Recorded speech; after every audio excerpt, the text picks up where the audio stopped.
여러분 안녕하세요.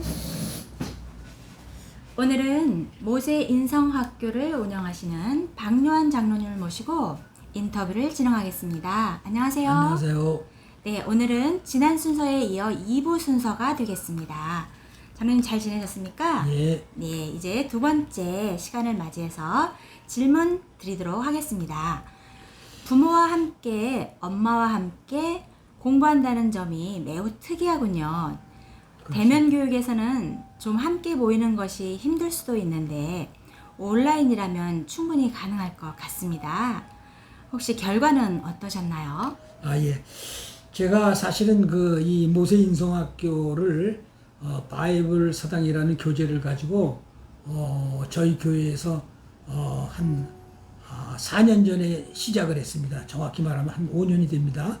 근데 그때 제가 가지고 있던 생각이 그때는 이제 온라인이 아니고 전부 오프라인에서 대면을 하는 거기 때문에 그 한 장소에 엄마와 자녀가 같이 나와서 이 공부를 하자는 것이 저희 주장이었습니다. 모토였습니다. 그런데 이제 뭐 아시다시피 엄마들이 얼마나 바쁩니까? 그러다 보니까는 시간이 가면은 많이 이제 분주하게 생겨서 시간도 잘 안 나고 모이는 횟수도 빈도도 줄어드는 것 같고 그래서 딱 1년 동안을 부모와 같이 했습니다. 그러니까 그 당시에 저희 교회에 있던 1학년 아이들을 한 10명 정도를 데리고 시작을 했는데 하여튼 1년 동안 1학년이라는 어떤 수준적인 것 때문에도 반드시 부모가 함께 해야 되는 것이 좋겠다 하는 결과를 그때 봤습니다. 그리고 엄마가 같이 해야 모든 학업이 루틴으로 갈 때까지 그 과정을 엄마가 잡아주는 게 되는 거죠.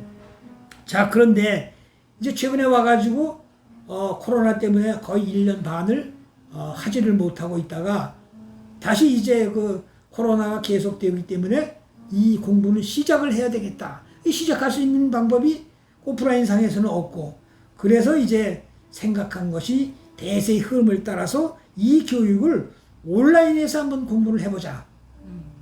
그래가지고 이제 이 체계 교육 과정을 온라인으로 개편을 하게 된 것이죠.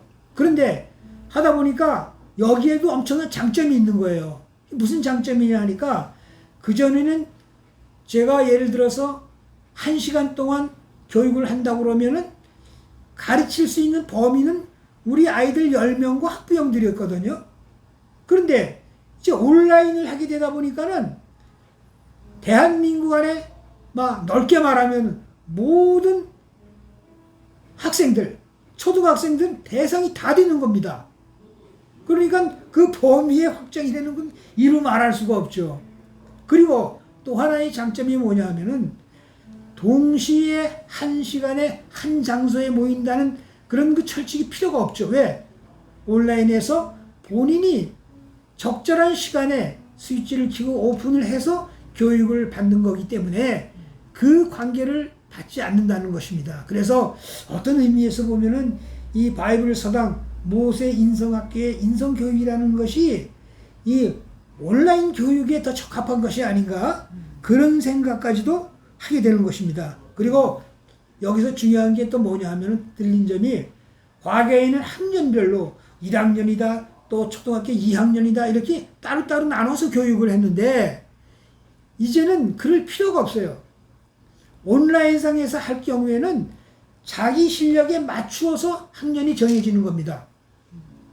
내가 이 모세 인성학교에 들어온 지 얼마 안 돼서 나는 1권을 공부하고 있다 하면 그냥 실제 초등학교에서는 내가 5학년이라도 1학년이 되는 거예요. 또 3학년이라도 2학년이 될 수가 있는 것이고 그래서 그 과정의 유동성이 오히려 공부하는 많은 자녀들에게는 더 호환성 있는 유익한 점이 있다. 이런 생각을 갖게 됐습니다. 네, 너무 유익한 교육 프로그램이 될 것 같습니다. 네, 이제 두 번째 질문 드리겠습니다. 지금의 공교육 방식이 많은 폐단을 가지고 있다는 불만이 있는데요. 특히 어떤 점을 어떻게 바꾸는 것이 교육의 바른 모습을 찾는 방법일까요? 예, 이 문제는 뭐 굉장히 심각하고 이 문제를 가지고 책을 쓴 분도 많고 많은 교육학자들이 관심을 가지고 있는 분야입니다. 그러나 제가 오늘 여기서 하고 싶은 것은 딱 한두 가지만 얘기를 하고 싶습니다. 여러분, 우리 자녀들이 어린 자녀들이 공교육이라는 시스템 안에 들어가게 되면은 아까도 제가 잠시 일권에서 말씀드렸습니다만은 무한 경쟁이 들어가게 되는 거예요. 근데 이 무한 경쟁이라는 것이 얼마나 심신을 피곤케 하고 에너지를 소비하는 건지 이건 우리가 상상도 못할 정도입니다.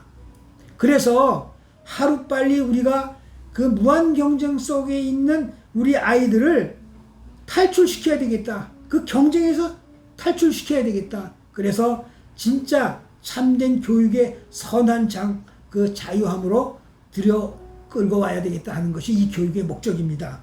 자, 그런데 그 폐단이 첫째는 뭐냐면 우리가 주장하고 있는 것은 바로 공교육이 주장하는 1등주의거든요. 모든 것이 1등을 해야만 된다. 그래서 그 1등이라는 것이 어디서 나오는 제도냐 하면은 상대평가라는 평가 방법에서 나오는 겁니다.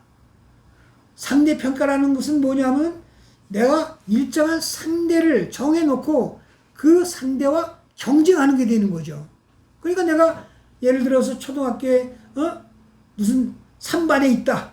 2학년 3반에 있다. 그러면은 그 3반의 모든 학생들, 특히 나보다 잘하는 아이들이 나의 상대가 되는 겁니다. 그리고 그 아이들과 비교해서 내 성적과 내 석차와 등수가 노출되는 것이거든요.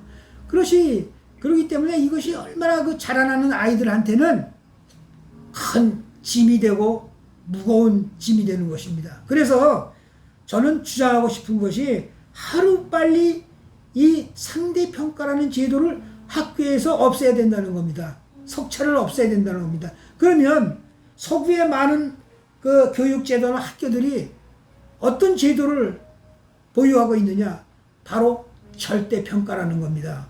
절대평가라는 건 뭐냐 하면은 내가 나보다 잘하는 아이들을 상대편에 두지 않고 일정한 내가 목표를 하는 점수를 두는 겁니다. 내가 예를 들어서 이번 달에 80점 맞았는데 다음 달에 가서는 90점을 맞아야 되겠다.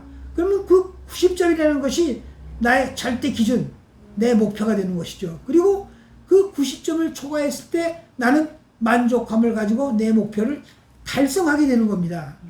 자, 그렇게 됨으로써 아이들에게는 많은 경쟁심의 새로운 변화가 일어나고 상대평가에서 일어나는 아이들의 이기적인 자존감, 자존심, 이런 것들 때문에 인간관계가 흐트러지는 것이 이때부터 생기는 거거든요.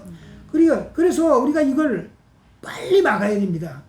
뭐 한 가지 제가 예를 들면은 아이들을 제가 지도하면서 이제 한 달에 한두 번씩 이제 성적을 테스트하거든요. 그러면 이제 제가 이제 프린트해 가지고 한자의 의미과 뜻을 쓰게끔 프린트한 걸 쭉 한 장씩 놓아주고 학교에서 말하면 그걸 시험이라고 말할 수 있죠. 철저한 시험은 아닌데 그 시험을 볼 때 나타나는 아주 우리가 눈여겨봐야 할 기현상이 있습니다. 우리 아이들 중에 2명이 대안학교를 다니는 아이들이 있어요.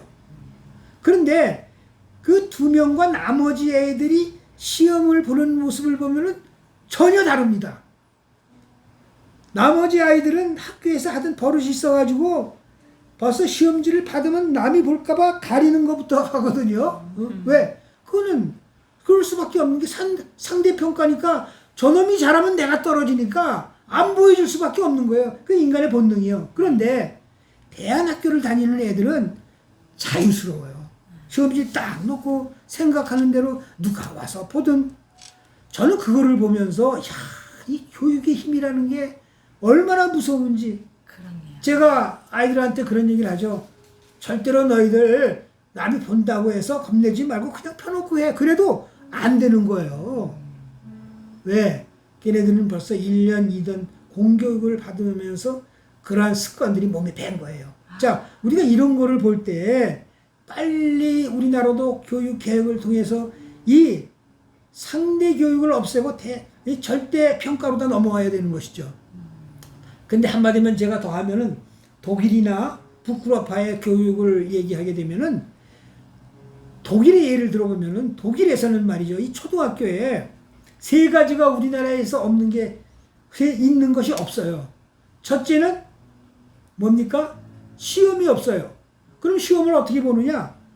우리처럼 몇 월 며칠 날 시험을 본다 해서 아이들이 집에 가서 밤을 새고 이러는 거 없어요. 그냥 공부하다가 선생님이 시험지 하나씩 놓아주고 자 이거 아는 거 적어가지고 내라. 그게 시험인 거예요. 시험에 대한 부담이 전혀 아이들에게 없는 것이죠. 자, 그 다음에 또 뭐가 있냐 하면은 지금 제가 방금 얘기 드렸듯이 등수, 석차에 대한 미련이 하나도 없어요. 그리고 그 석차는 자기가 정한 점수에 해당하는 것까지 가면 성공인 것이고 상중하로 그냥 나오면 끝나는 겁니다. 자, 그리고 세 번째 그럼 뭐가 없느냐? 참 이 점도 참 놀라운 것인데 이 독일이나 이 북유럽파에서 없는 것이 선행학습이라는 거 있잖아요. 우리나라에서는 왜 부모들이 학원에 보냅니까? 대부분이 선행학습을 위해서예요. 남들보다 빨리 가기 위해서. 그런데요, 이거 잘 들으셔야 됩니다. 이 독일에서는요, 만일 담임 선생이나 선생님이 아이들에게 선행학습을 했든가 또는 집에서 선행학습하는 것을 놓아줬든가 무관했든가 하면은 그 선생님은 그날로 파이어입니다. 직책을 내려놔야 돼요. 그만큼 이 공교육을 유지하는데 철저하게 이 선행학습을 맡고 있으니까. 그러니까 아이들이 학교에서 열심히 배울 수밖에 없죠. 학교에서 학원에 가서 선행학습을 한 아이들은 뭐 하겠어요? 학교에 와서 다 아는 거니까는 걔네들은 좋을 수밖에 없어요. 공부 안 해요. 이것이 오늘날 우리나라 교육제도가 만들어야 되는 크나큰 폐단입니다. 이거를 없애고 막는 것이 우리 모세 인성학교가 나아가야 될 길이라고 생각합니다. 아, 네. 너무 유익하네요. 네. 우리 많은 분들이 이 방송을 보셨으면 좋겠습니다. 자, 이제 마지막으로 그렇다면 유튜브 내용을 듣고 어떤 방식으로 공부를 진행하게 되나요? 아, 네. 이제 유튜브를 들어가면서 들으면서 공부한다는 거 아주 어떻게 보면 생소하죠. 뭐 유튜브는 뭐 오락이나 뭐 이런 거를 많이 영상을 했는데 이제 공부하고 영상을 지으니까 근데 우리가 이렇게 생각하면 됩니다. 부모님들 이걸 제 말을 듣고 있는 부모님들은 아직까지 많은 분들이 자녀의 교육을 하청업자에게 맡겨왔습니다. 너무 과격한 표현인가요? 학원이라는 하청업자에게 우리 아이들의 교육을 하청을 줘왔던 거예요. 여러분, 그렇지 않습니까? 이 얼마나 이게 어떻게 생각하면 무관심은 아니지만은 부모의 입장에서 보면 많은 돈을 내고 이 학원에 보냄으로 인해서 부모가 마땅히 가져야 할 아이들 학업 진도 전반적인 거에 대해서 면피하려고 하는 거죠. 손을 놓는 것이죠. 그런데 이제부터는 이 생각을 바로잡아야 됩니다. 하청업자에 주었던 이 공부, 아이들의 학업에 대해서 이제는 내가 직접 하는 직영체제로 몰아가자는 겁니다. 네. 여러분 직영체제라고 그러니까 학원에서 하는 일을 엄마가 어떻게 해? 가정에서 어떻게 해? 하고 많은 분들이 의아심을 가질지 모릅니다. 그러나 여러분 우리는 하나님을 믿는 하나님의 자녀들입니다. 분명한 믿음을 가져야 될 것은 우리가 이것을 생각하고 내가 아이들의 자녀와 아이들의 공부에 대해서 하청체제를 직영체제로 몰아와야 되겠다 하고 모세 인성학교와 관련을 갖게 되면은 성령께서 도와주실 것입니다. 그리고 아이들을 변화시켜 주실 것입니다. 학원에 다닌다고 아이들의 성품이 변화되네요? 더 악화되면 악화됐지 변화될 거 없습니다. 그러나 우리 모세 인성학교를 다니므로 인해서 본성으로 바뀌어지고 많은 성품과 행동이 바꾸어지는 것을 스스로 여러분께서 알게 되실 것입니다. 네, 감사합니다. 오늘 너무나 유익한 훌륭한 말씀을 이렇게 나누어 주셨는데요. 정말 감사드립니다. 네, 그리고 참고적으로 하나 더 말씀드릴 것은 네. 그 제2 바이블 서당이라는 책이 7권으로 되어 있는데 네. 한 책이 12가씩 나눠져 있어요. 그래서 그 안에 모두 84개의 스토리가 전개가 됩니다.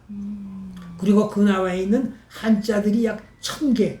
우리나라 한자 급수로 말하면은 4급까지 한자들이 생활 한자들이 소개되고 있거든요. 네. 근데 이것을 이제 다 적절한 속도와 학습으로 연결하기 위해서는 우리가 336강까지를 가야 7권까지를 맡을 수가 있습니다. 그래서 인내심을 가지고 대개 이것을 마치는 것을 2년 반 정도로 보고 있거든요.